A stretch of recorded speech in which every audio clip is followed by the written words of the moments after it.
Hello बच्चों, DMC online education में मैं आपकी शिक्षिका श्रीमती शीला रानी पांडे आप सभी का स्वागत करती हूँ। कक्षा 7वीं हिंदी नई विषय वस्तु लेकर मैं आपके समक्ष उपस्थित हुई हूँ।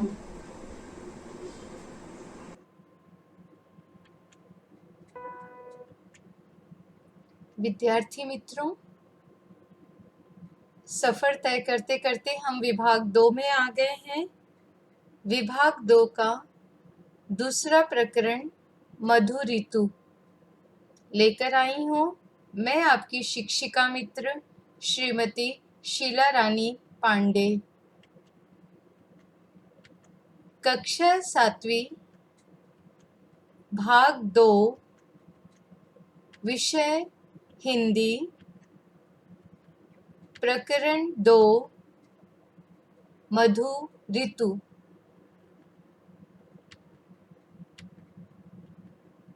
मधु ऋतु कवि श्री आनंद विश्वास। आपका जन्म जुलाई 1949 शिकोहाबाद उत्तर प्रदेश में हुआ। आपकी प्रमुख रचनाएं हैं मिटने वाली रात नहीं, पर कटी पांखें, देवम, गर्मा गर्म थपेड़े लू के, चिड़िया फुर। आनंद विश्वास जी अंधविश्वास और मुश्किलों के बोझ से दबे जीवन के प्रति विद्रोही स्वर रखने वाले कवि हैं। प्रस्तुत कविता में कवि ने बसंत ऋतु में पृथ्वी पर होने वाले विविध परिवर्तनों का सजीव शब्दों में वर्णन किया है। इस कविता में हम देखेंगे कविता के माध्यम से वसंत का वर्णन। आइए देखते हैं कविता मधु ऋतु। खेत में सरसों झूमे, सरसर बहे बयार, मस्त पवन के संग संग आया मधु ऋतु का त्योहार। धानी रंग से रंगी धरा, परिधान वसंती ओढ़े, हर्षित मन ले लजवंती, मुस्कान वसंती छोड़े। चारों ओर वसंती आभा, हर्षित हिया हमार, मस्त पवन के संग संग आया मधु ऋतु का त्योहार। सूने सूने पतझड़ को भी आज वसंती प्यार मिला, प्यासे प्यासे से नैनों को जीवन का आधार मिला। मस्त गगन है, मस्त पवन है, मस्ती का अंबार, मस्त पवन के संग संग आया मधु ऋतु का त्योहार। ऐसा लगे वसंती रंग से धरा की हल्दी आज चढ़ी हो, ऋतुराज ब्याहने आ पहुंचा, जाने की जल्दी आज पड़ी हो। और कोकिला कूक कूक कर गाए मंगल ज्योनार, मस्त पवन के संग संग आया मधु ऋतु का त्योहार। पीली चूनर ओढ़ धरा अब, कर 16 श्रृंगार चली, गांव गांव में गौरी नाचे, बाग बाग में कली कली, या फिर नाचे शीश नाग पर नटवर कृष्ण मुरार, मस्त पवन के संग संग आया मधु ऋतु का त्योहार।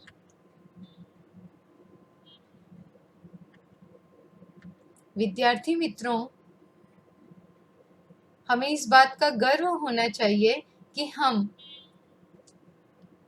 उस देश के में हमारा जन्म हुआ है जिसे 6 ऋतुओं का वरदान मिला है। अगर हमारा जन्म उत्तरी या दक्षिणी ध्रुव में होता तो हम साल भर बर्फ से ढकी हुई ऋतु देखते। यदि हमारा जन्म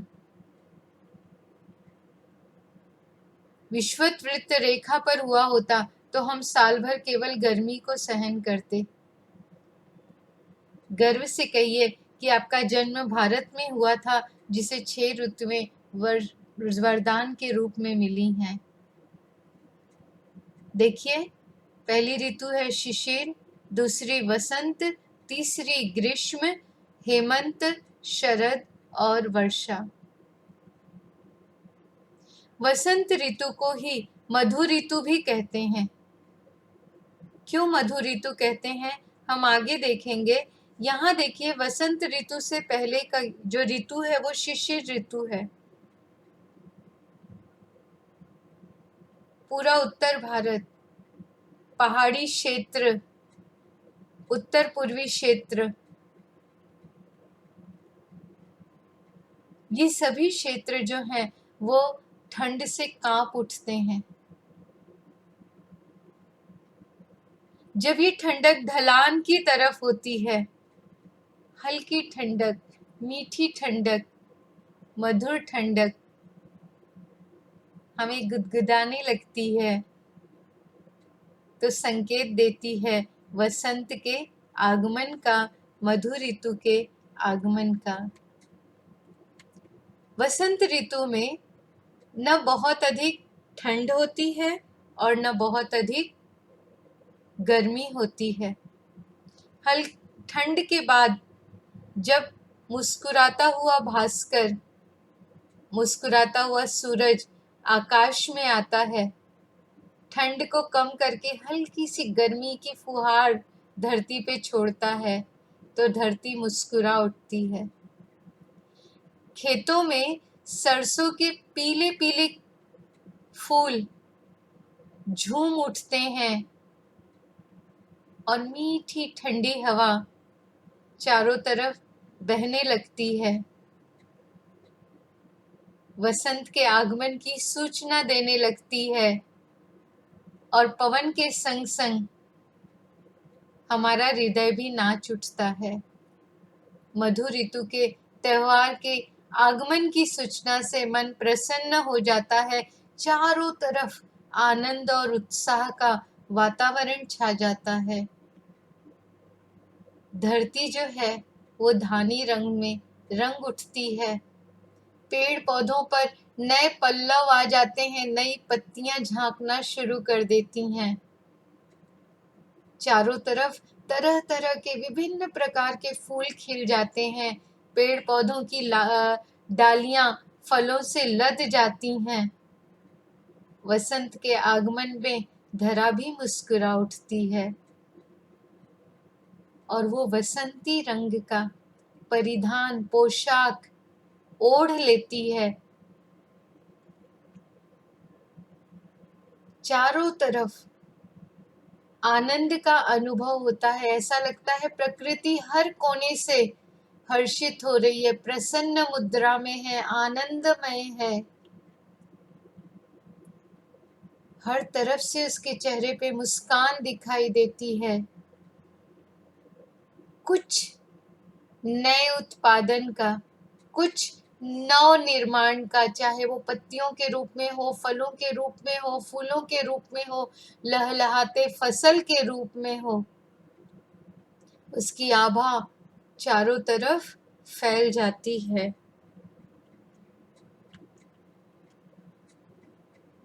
देखिए, धरती ऐसा लग रहा है कि धानी रंग की चुनरिया ओढ़ ली है।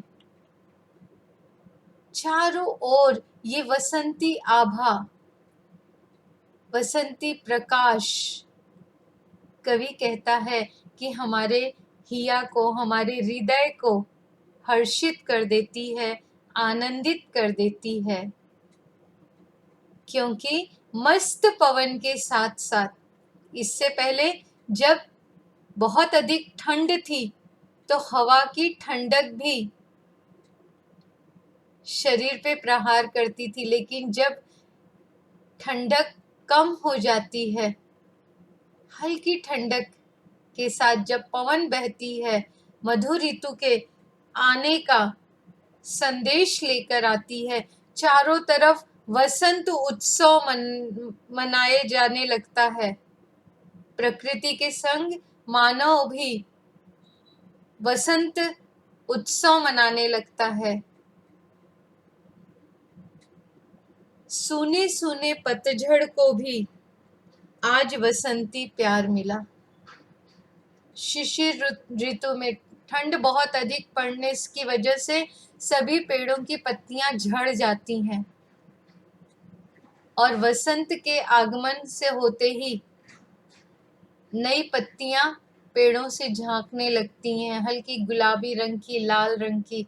ऐसा लगता है कि जिस पतझड़ ने प्रकृति को सूना कर दिया था, आज वसंती के प्यार और दुलार को प्राप्त करके फिर से प्रकृति खिल उठी है। प्यासे प्यासे से नैनों को जीवन का आधार मिला। वह प्रकृति जो पतझड़ के कारण मुरझा गई थी,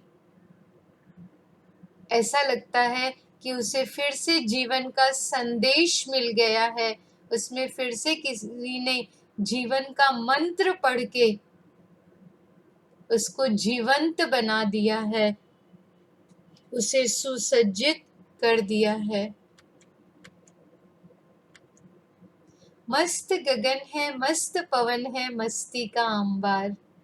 केवल धरती मस्त नहीं हो गई है, केवल प्रकृति मस्त नहीं हो गई है, गगन भी मस्त हो गया है। क्योंकि ठंड में सूरज भी कम मुस्कुरा रहा था, लेकिन आज जब वसंत का आगमन हुआ है तो वसंत के साथ साथ सूर्य भी खिलखिलाकर मुस्कुरा रहा है। उस ठंडक में जब सूर्य की किरणें स्पर्श कर रही हैं तो आकाश तो मस्त हुआ ही है, पवन भी मस्त हो गई है और चारों तरफ प्रकृति, मानव और जितने भी सजीव हैं, सब में मस्ती का, आनंद का, उमंग का, उत्साह का अंबार लग गया है। क्योंकि मस्त पवन जो है वो अपने साथ वसंत ऋतु को लेकर आई है और उसका उत्सव मना रही है। कवि बोल रहा है कि ऐसा लगे वसंती रंग से धरा की हल्दी आज चढ़ी हो। यहाँ देखिए, कवि प्रकृति का, वसंत ऋतु का मानवीकरण कर रहा है और यहाँ बता रहे हैं कवि कि ऐसा लग रहा है चारों तरफ। ये देखिए, आप जो नीचे ये फूल देख रहे हैं, ये अमलतास के फूल हैं। यहाँ पर जो फूल खिले हैं वो भी लाल, पीले, नारंगी, गुलाबी। और धरा को देखिए, सरसों लहलहा रही है पीले फूलों से। वहां सूर्यमुखी सूरज को देखकर खिल उठी है। कल्पना कीजिए बच्चों, कवि कह रहा है कि ऐसा लग रहा है कि धरती को आज हल्दी चढ़ी है। चारों तरफ वसंती रंग का साम्राज्य फैल गया है और ऐसा लग रहा है कि धरती पे किसी ने हल्दी का लेपन कर दिया है। ऋतुराज ब्याहने आ पहुंचा, जाने की जल्दी आज पड़ी हो। ऋतुराज, ऋतु और राज, ऋतुओं का राजा। कौन है ऋतुराज? ऋतुओं का राजा वसंत है। वो आज ब्याहने आ गया है और उसे अपनी दुल्हन को जल्दी से लेकर जाना है। और दुल्हन जो है वो आज हल्दी का लेपन लगाकर बैठी है,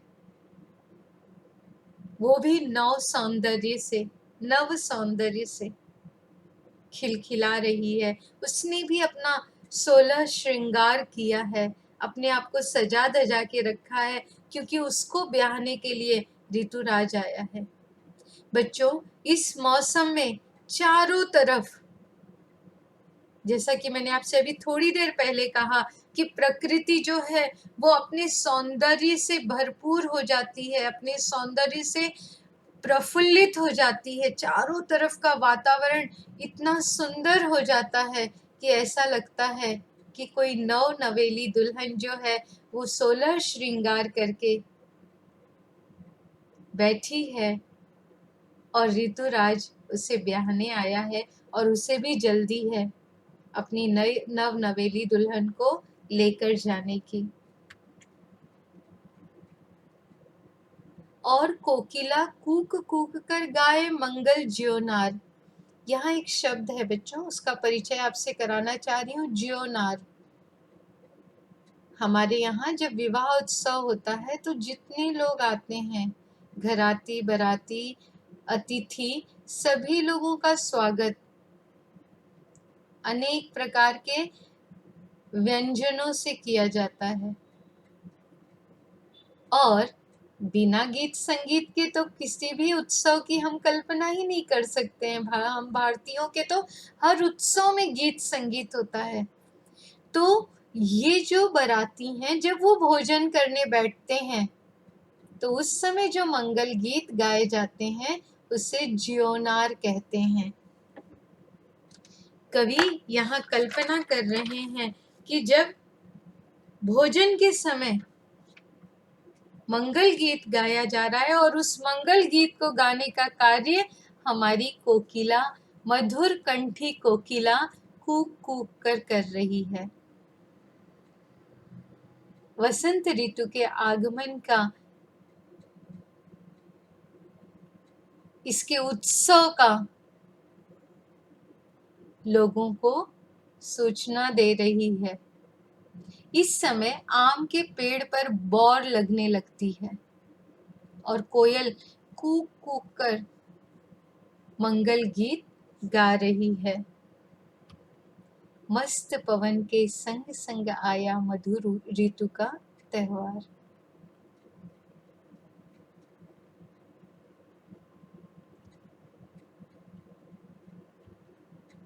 पीली चूनर ओढ़ धरा अब, कर 16 श्रृंगार चली। वसंत के इस मौसम पे ऋतुराज उसे ब्याहने आया है और धरती भी 16 श्रृंगार करके अपने आप को हर प्रकार के श्रृंगार से सुसज्जित करके सजा धजा कर, और उसने ऊपर से पीली रंग की चुनरी ओढ़ ली है। इस उमंग भरे वातावरण में गांव-गांव में, प्रत्येक गांव में बालिकाएं जो हैं वो नृत्य कर रही हैं, उत्सव मना रही हैं। बाग बाग में कली कली, हर बाग में प्रत्येक कली खिली हुई है, मुस्कुरा रही है, क्योंकि धरा ने श्रृंगार कर लिया है, पीला चूनर ओढ़ लिया है और वसंत का उत्सव मनाया जा रहा है। कवि कह रहे हैं कि ऐसा लग रहा है कि नटवर नागर ने कृष्ण मुरारी शेष नाग पर खड़े होकर, पीले रंग की पीतांबरी ओढ़कर, हाथ में बांसुरी लेकर शेष नाग पर खड़े होकर नृत्य कर रहे हैं और उनकी बांसुरी जो है वो मधुर स्वर चारों तरफ बिखेर रही है। और बांसुरी का वो स्वर जो है उसमें पवन मस्त हो गई है, झूम रही है और हर कोई मिलकर, चाहे वो धरती हो, आकाश हो, सूर्य हो, चंद्र तारे हो, पेड़ पौधे हो, खेतों में लहलहाती हुई फसलें हो, नव पल्लवित पत्ते हो, गांव के गोरी हो या गांव का हर एक कान्हा हो, सब मिलकर मधुर ऋतु का त्योहार मना रहे हैं, क्योंकि वसंत का आगमन हो गया है।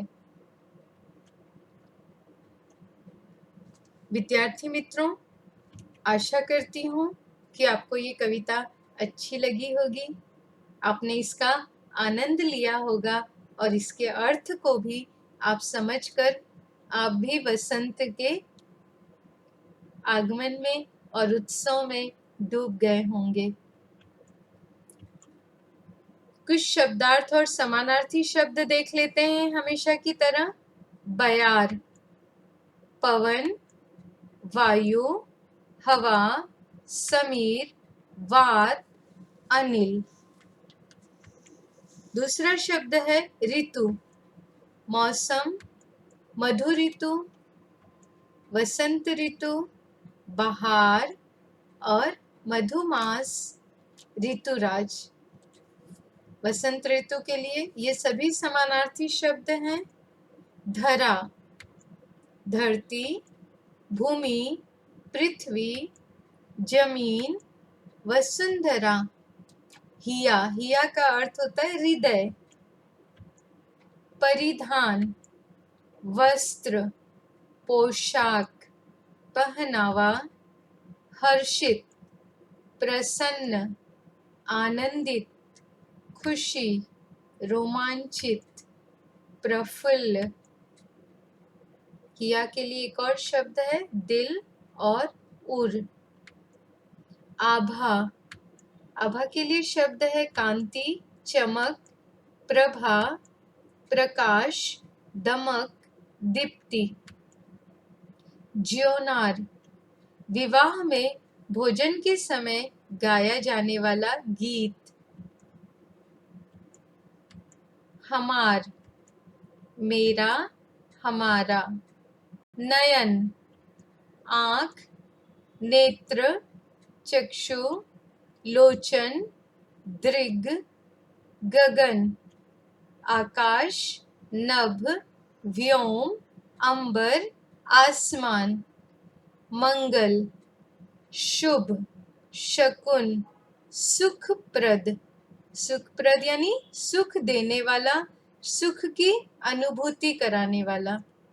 कोकिला, कोयल, देखिए इसे वसंत दूत भी कहते हैं और सारिका भी कहते हैं। वसंत दूत इसलिए कहते हैं क्योंकि कोयल उस समय कूक कर, जब कोयल कू कू की ध्वनि निकालती है अपने कोकिल कंठ से, मधुर कंठ से, तो लोगों को पता चल जाता है कि वसंत ऋतु का आगमन हो रहा है। वो वसंत के आगमन का संदेश देती है, इसलिए उसे वसंत दूत कहा जाता है। विलोम शब्द देखते हैं। जीवन, मृत्यु, हर्ष, शोक, पतझड़, वसंत, धरा, आकाश, गांव, शहर। मैंने समझा, इस कविता से हमने समझा कि वसंत को अपने सौंदर्य और अद्भुत छटा के कारण मधु ऋतु या ऋतुराज कहते हैं। इस समय वन, उपवन, बाग, कुंजों के चारों ओर वसंत ऋतु की छटा बिखर जाती है। पेड़ पौधों पर नए नए पल्लव आ जाते हैं। पेड़ पौधे विभिन्न प्रकार के फलों फूलों से लद जाते हैं। खेतों में फसल लहलहा उठते हैं। किसान के चेहरे पे चमक आ जाती है और प्रकृति समृद्ध हो जाती है, संपन्न हो जाती है। विद्यार्थी मित्रों, आपकी पुस्तक में आपको एक कृति दी गई है। वाचन जगत से स्वामी विवेकानंद जी का कोई भाषण पढ़ो और मुख्य विचार लिखो। मैं आपके लिए स्वामी विवेकानंद जी के भाषण का कुछ अंश लेकर आपके लिए उपस्थित हुई हूँ। ये उस समय का भाषण है जब अमेरिका में विश्व धर्म सभा आयोजित की गई थी और भारत का प्रतिनिधित्व करने के लिए स्वामी विवेकानंद वहां गए थे। उनके भाषण के कुछ अंश आपके लिए मैं यहाँ लाई हूँ। अमेरिकी भाइयों और बहनों, आपने जिस स्नेह के साथ मेरा स्वागत किया है उससे मेरा दिल भर आया है। मैं दुनिया की सबसे पुरानी संत परंपरा और सभी धर्मों की जननी की तरफ से धन्यवाद देता हूँ। सभी जातियों और संप्रदायों के लाखों करोड़ों हिंदुओं की तरफ से आपका आभार व्यक्त करता हूँ। मैं इस मंच पर बोलने वाले कुछ वक्ताओं का भी धन्यवाद करना चाहता हूँ, जिन्होंने यह जाहिर किया कि दुनिया में सहिष्णुता का विचार पूरब के देशों से फैला है। मुझे गर्व है कि मैं उस धर्म से हूँ जिसने दुनिया को सहिष्णुता और सार्वभौमिक स्वीकृति का पाठ पढ़ाया है। हम सिर्फ सार्वभौमिक सहिष्णुता पर ही विश्वास नहीं करते, बल्कि हम सभी धर्मों को सच के रूप में स्वीकार करते हैं। मैं इस मौके पर वह श्लोक सुनाना चाहता हूँ जो मैंने बचपन से याद किया और जिसे रोज करोड़ों लोग दोहराते हैं। जिस तरह अलग अलग जगहों से निकली नदियां अलग अलग रास्तों से होकर आखिरकार समुद्र में मिल जाती हैं, ठीक उसी तरह मनुष्य अपनी इच्छा से अलग अलग रास्ते चुनता है। ये रास्ते देखने में भले ही अलग अलग लगते हों, लेकिन ये सब ईश्वर तक ही जाते हैं। बच्चों, यहाँ अलग अलग नदियाँ अर्थात अलग अलग धर्म और ईश्वर यानी सभी धर्मों का लक्ष्य एक ही है, अपने ईश्वर की प्राप्ति करना, एक उच्च स्तर को प्राप्त करना। फिर चाहे हम दोनों हथेलियां खोलकर ईश्वर को आवाज दें या दोनों हथेलियां जोड़कर ईश्वर को आवाज दें, लक्ष्य सभी का एक ही है। ये है विवेकानंद जी के भाषण का एक अंश आपके लिए। भाषा की ओर। शब्दों के अर्थ शब्दकोश की सहायता से ढूंढो तथा रिक्त गोलों में उचित शब्द लिखो। पत्तों की सरसराहट सुनकर हिरन देखते ही देखते डैश हो गया। रिक्त स्थान के लिए 3 पर्याय हैं: पलायन, ओझल, विलुप्त। शब्द मिलते जुलते हैं बच्चों, लेकिन तीनों शब्द का अर्थ अलग अलग है। इन्हें समझते हुए सटीक शब्द को आपको यहाँ लिखना है।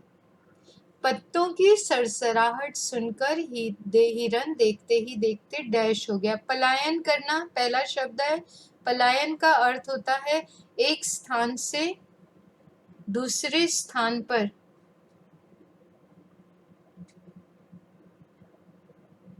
शिफ्ट हो जाना। दूसरा शब्द है ओझल हो जाना, गायब हो जाना, और विलुप्त हो जाना यानी पूर्णतः गायब हो जाना। अब देखिए, यहाँ के लिए जो उचित शब्द है वो होगा ओझल। पत्तों की सरसराहट सुन के, पत्तों की आवाज सुनकर हिरन देखते ही देखते वे ओझल हो गया। हमें साक्षात्कार लेने के लिए आपकी डैश चाहिए। पर्याय है अनुमति, विनती, आदेश। अनुमति लेना यानी आज्ञा लेना, विनती करना यानी प्रार्थना करना, आदेश लेना यानी आज्ञा लेना। तो यहाँ उचित शब्द है अनुमति। अब देखिए, मैंने आपसे कहा अनुमति और आदेश दोनों के लिए आज्ञा, लेकिन आदेश जब हम किसी को देते हैं तो आज्ञा देते हैं, और अनुमति यानी बहुत मिलते जुलते शब्द हैं लेकिन अर्थ में बहुत बारीक अंतर है। अनुमति करना यानी आप उनसे उस कार्य को करने की मंजूरी लेते हैं। भरी सभा में अध्यक्ष जी की बात का सभी ने डैश किया। पर्याय है स्वीकृत, अनुमोदन, मान्यता। स्वीकृत करना यानी स्वीकार कर लेना, अनुमोदन करना और मान्यता करना। तो सही जो अर्थ होगा वो है, सही शब्द जो है वो अनुमोदन करना। हर माँ के लिए उसकी संतान डैश रत्न होती है, अनमोल, बहुमूल्य, कीमती। अब देखिए, कीमती यानी जो बहुत महंगा है, बहुमूल्य का अर्थ भी होगा जिसका मूल्य बहुत अधिक है, और अनमोल यानी जिसका कोई भी मोल नहीं लगाया जा सकता है। तो अब देखिए, हर माँ के लिए उसकी संतान अनमोल होती है। कोई कितना भी कीमत दे, सारी सृष्टि की धन संपत्ति भी माँ के हाथ में दे दे तो भी कोई माँ अपने संतान को नहीं देना चाहेगी, क्योंकि उसके लिए उसकी संतान अनमोल रत्न होती है। भारतीय संस्कृति हमारी डैश है, पर्याय है अमानत, पूंजी, धरोहर। अमानत का अर्थ होता है किसी की दी हुई वस्तु के जब आप संरक्षक बनते हैं तो आप उसकी धन को अमानत के रूप में अपने पास रखते हैं। आप उसके स्वामी नहीं होते, आप केवल संरक्षक होते हैं। पूंजी आपकी हो सकती है, आप उसके स्वामी हो सकते हैं। धरोहर का अर्थ होता है वह वस्तु या पूंजी या संपत्ति जो एक पीढ़ी के द्वारा दूसरी पीढ़ी को दी जाती है। हमारी संस्कृति बच्चों, ये हमारी धरोहर है। आजकल हर व्यक्ति भौतिक सुख सुविधाओं का डैश लेना चाहता है। सही शब्द होगा उपभोग। आपके लिए जो पर्याय हैं वो हैं उपभोग, उपयोग और प्रयोग। अच्छे विचारों की डैश रखने वाला व्यक्ति सबसे धनी होता है। पर्याय है संपन्नता, अमीरी, ऐश्वर्य। उचित शब्द है संपन्नता। बछड़ा अपनी माँ से मिलने के लिए डैश हुआ जा रहा था। गाय के बच्चे को बछड़ा कहा जाता है। 3 पर्याय हैं बीमार, बेचैन, आकुल। सही पर्याय होगा आकुल। विचार मंथन, सुंदरतम यह देश हमारा। गर्व से इस वाक्य का मैं समर्थन कर सकती हूँ विद्यार्थी मित्रों कि हमारा देश सुंदरतम है। हर देशवासी को, हर नागरिक को अपना देश सुंदर लगता है, उसे गर्व होता है। मैं यहाँ पर आपके लिए कुछ तथ्य लेकर आई हूँ कि मेरा देश क्यों सुंदर है और इसे सुंदर बनाने के लिए कौन कौन से कारण हमारे पास हैं। मैं सबसे पहले हमारा जो कविता थी मधुमास, वसंत ऋतु, ऋतुराज के गीत का गायन करने वाली कविता मधु ऋतु, मैंने आपको प्रारंभ में बताया था कि हमारे देश में 6 ऋतुएं होती हैं। मेरे इस वीडियो के माध्यम से पढ़ने वाले बहुत से बच्चे होंगे जो शहर में रहते हैं, और हम शहर वासियों की एक सीमा हो जाती है कि हमें कौन सी ऋतु कब आके चली जाती है पता ही नहीं चलता है। इसे समझने का सौभाग्य ग्रामीण क्षेत्र में रहने वालों को ज़्यादा अधिक मिलता है। तो मैं आपके लिए ये सारिणी लाई हूँ जिसमें आप समझ सकेंगे कि कौन सी ऋतु का हिंदू मास के अनुसार कब आगमन होता है और कब समाप्ति होती है, और ग्रेगोरियन मास के अनुसार उसके कब आगमन होता है और कब समाप्ति होती है। तो हम सब गर्व से कह सकते हैं कि हमारा देश सुंदर है, क्योंकि ये विभिन्न प्रकार की ऋतुओं से सजा हुआ है और हमें अलग अलग ऋतु अपनी विशेषताओं से सम्मोहित करती रहती है। हमारे यहाँ नृत्य की अनेक छटाएं हैं, पेंटिंग की छटाएं हैं और वस्त्रों की, कपड़ों की अलग अलग प्रकार की छटाएं हैं। हमारा भारत अतुल्य भारत है, जहाँ पर अनेक प्रांत हैं, अनेक भाषा, अनेक बोली, अनेक धर्म, जाति, पंथ हैं, अनेक भाषाएं और बोलियां बोली जाती हैं। हम उत्सवों को भी विविध रंगों से सजाते हैं।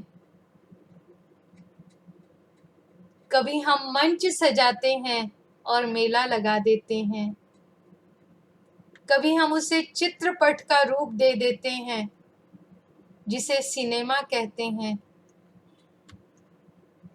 कभी हम वास्तु के द्वारा अपने सौंदर्य प्रेमी मन की कला को उकेरते हैं।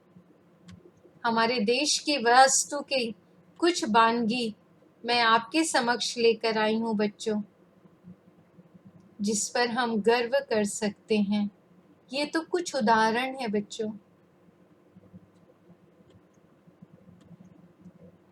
हमारे यहाँ के व्यंजन सारे विश्व को अपनी तरफ लुभाते हैं, चाहे वो उत्तर भारत का सरसों का साग और मक्के की रोटी हो, चाहे दक्षिण भारत का उपमा, इडली, डोसा, सांभर, चटनी, केले के पत्ते पे खाने का आनंद हो,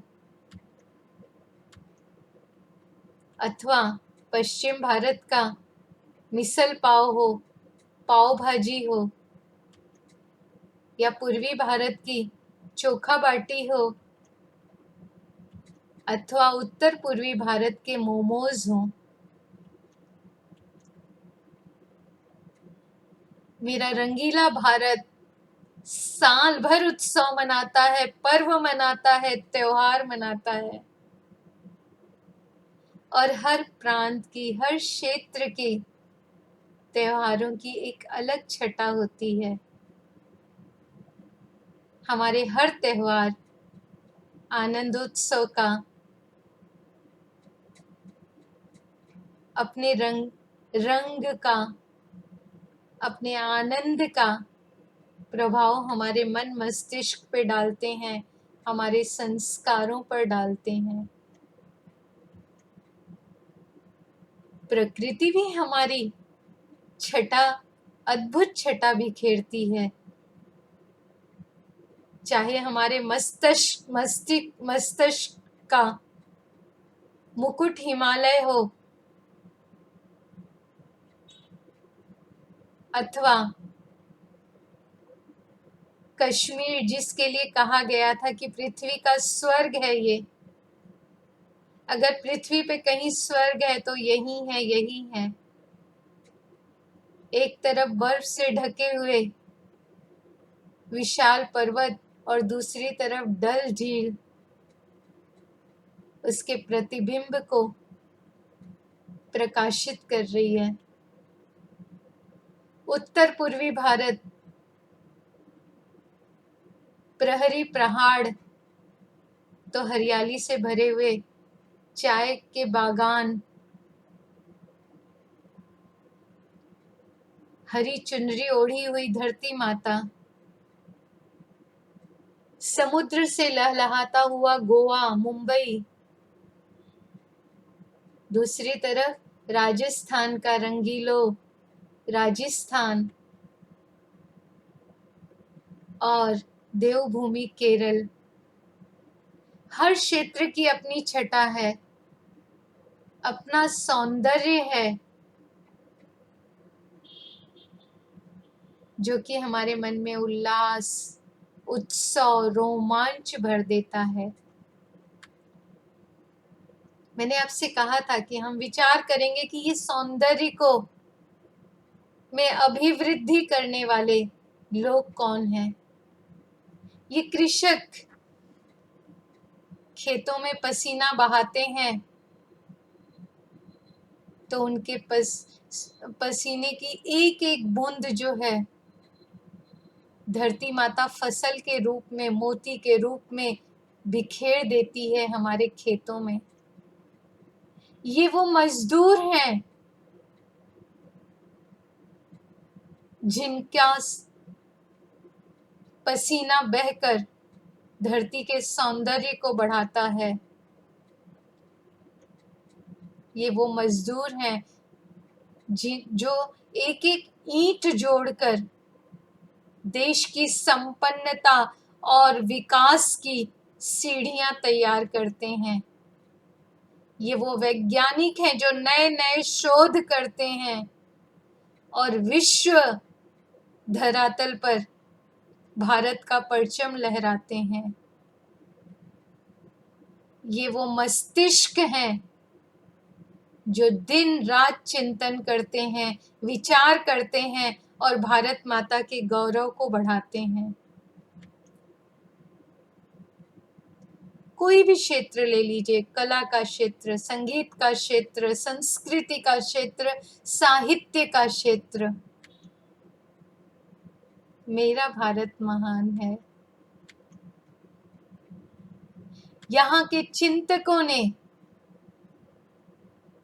यहाँ के विचारों को, यहाँ के साहित्य को, यहाँ की संस्कृति को, यहाँ के भाव को संपूर्ण विश्व में आलोकित किया है। कभी राम के रूप में, कभी कृष्ण के रूप में, कभी गुरु नानक के रूप में, कभी महात्मा बुद्ध के रूप में, कभी भारत रत्न विश्वेश्वरैया जी के रूप में, विवेकानंद के रूप में, गोखले जी के रूप में, मालवीय जी के रूप में, सत्य अहिंसा का संदेश देने वाले गांधी के रूप में। तो कदम कदम बढ़ाए जा, खुशी के गीत गाए जा।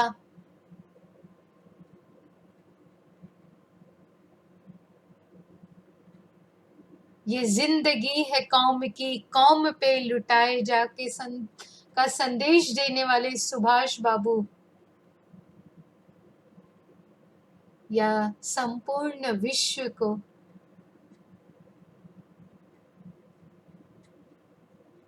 संविधान के माध्यम से भारत की न्याय प्रक्रिया को शक्ति देने का संदेश देने वाले बाबा साहेब आम्बेडकर, भारत माँ को गौरव बढ़ाने वाले ये सभी सपूत भारत माँ के 16 श्रृंगार हैं। और हम सब मिलकर कहते हैं, मेरा भारत महान है, मेरा भारत महान है। विद्यार्थी मित्रों, खूब पढ़िए, खूब आगे बढ़िए, चिंतनशील बनिए और देश के उत्तम नागरिक बनिए। आपके जीवन का हर दिन मधुर ऋतु हो। धन्यवाद।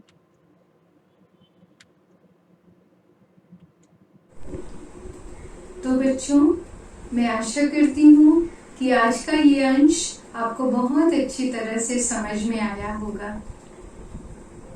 घर में रहिए, सुरक्षित रहिए, पढ़ते रहिए, ज्ञान प्राप्त कीजिए और जीवन में आगे बढ़िए। जब भी आपको कुछ परेशानी हो, इस वीडियो को आप दोबारा ओपन करके पढ़ सकते हैं। मैं नई नई विषय वस्तु और आपके पाठ्यांश लेकर फिर उपस्थित होंगी आपके बीच। नए वीडियोस की आपको सूचना मिलती रहे, इसके लिए इस चैनल को लाइक कीजिए, सब्सक्राइब कीजिए और मुझसे जुड़े रहिए। धन्यवाद।